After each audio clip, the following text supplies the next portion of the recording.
ನೂತನ ಎಲ್ಲರೂ mobile switch off ಮಾಡಿರಿ, ಎಲ್ಲ ಸೈಲೆಂಟ್ ಮಾಡಿರಿ ದಯಮಾಡಿ. ನಮ್ಮ ಈ ಒಂದು ಭಾವ ಸಂವಹನ ಮಾಡಬೇಕು ಅಂತ ಹೇಳಿ ಬಹಳ ಹಿಂದೆ ಸಂಕಲ್ಪ ಮಾಡಿ ಅನೇಕ ಕಾರಣಗಳಿಂದ ಅದು ಕೂಡಿ ಹೊಂದಿಲ್ಲ. ಇವತ್ತಿನ ದಿವಸ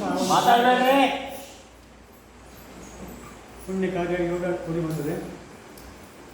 ಸೃಷ್ಟಿಸ್ಥಿತಿ ವಿನಾಶಕ್ತಿ ಸಂಬಂಧಗಳಂತಹ ಸರ್ವವ್ಯಾಪಿಯಾಗಿರತಕ್ಕಂತಹ ನೂರೇನು ವಿಕಾಸಗಳಿರತಕ್ಕಂತಹ ಶ್ರೀಹರಿಯ ಜೀವನ ಚರಿತ್ರೆಯನ್ನು ಅವನ ನಾಟಕವನ್ನು ಹೇಳುವುದೇ, ಆ ಭಗವಂತನ ಲೀಲೆಗಳನ್ನು ಹೇಳುವುದೇ ಭಾಗವತ.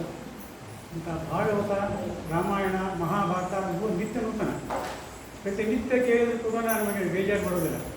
ನಾವು ಟಿ ವಿ ನೋಡ್ತೇವೆ, ಪೇಪರ್ನಲ್ಲಿ ನೋಡ್ತೇವೆ, ಸಿನಿಮಾ ನೋಡ್ತೇವೆ.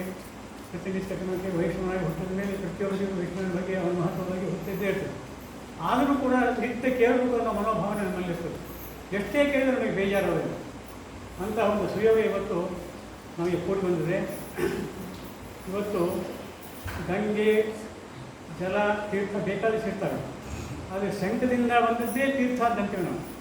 ಆ ರೀತಿ ಈ ಭಾಗವತವಾಗಲಿ, ರಾಮಾಯಣವಾಗಲಿ, ಮಹಾಭಾರತವಾಗಲಿ, ಪುರಾಣವಾಗಲಿ ಇಂಥ ಪಂಡಿತರಿಂದ, ಜ್ಞಾನಿಗಳಿಂದ ಕೇಳಿದಾಗ ಅದಕ್ಕೆ ಒಂದು ಮಹತ್ವ ಇರ್ತದೆ. ಆ ಒಂದು ಸುಯೋಗ ಇವತ್ತು ನಮಗೆ ಕೂಡಿ ಬಂದಿದೆ. ಆ ಪಂಡಿತರ ಬಗ್ಗೆ, ಜ್ಞಾನಿಗಳ ಬಗ್ಗೆ ಪರಿಚಯ ಮಾಡಿಕೊಡ್ಬೇಕು ಅಂತ ಹೇಳಿ ನಾನು ನಮ್ಮ ವೇಣುಗೋಪಾಲದಲ್ಲಿ ಪ್ರಾರ್ಥನೆ ಮಾಡ್ತೀನಿ.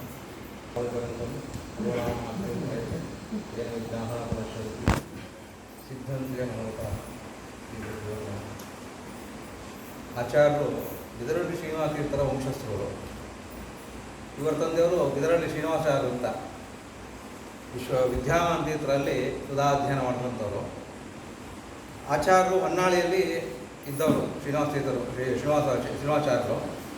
ಅವರಲ್ಲೇ ಅಧ್ಯಯನ ಮಾಡಿ ಆಮೇಲೆ ವಿದ್ಯಾಪೀಠದಲ್ಲಿ ಸುಧಾದಿ ಗ್ರಂಥಗಳನ್ನು ಅಧ್ಯಯನ ಮಾಡಿ ಪ್ರಸ್ತುತ ಮೈಸೂರಲ್ಲಿದ್ದಾರೆ. ಈಗ ಅವರು ಸಂಶೋಧನಾ ಇದರಲ್ಲಿ ವಿಷ್ಣು ತತ್ವ ನಿರ್ಣಯಕ್ಕೆ ಸಂಶೋಧನೆ ಮಾಡಿ ಡಾಕ್ಟರೇಟ್ ಪದವಿಯನ್ನು ಪಡೆದಿದ್ದಾರೆ. ಈಗ ಎರಡನೇ ಆವೃತ್ತಿ ಬರ್ತಾ ಇದೆ, ಬಹುಶಃ ಅಲ್ಲ, ಎರಡನೇ ಆವೃತ್ತಿ ಬರ್ತಾ ಇದೆ. ಅಂಥವ್ರು ಇವತ್ತಿನ ದಿವಸ ನಮ್ಮಲ್ಲಿದ್ದಾರೆ. ನಾವು ಅದನ್ನು ಸದುಪಯೋಗಪಡಿಸ್ಕೊಳ್ಳೋಣ ಅಂಥೇಳಿ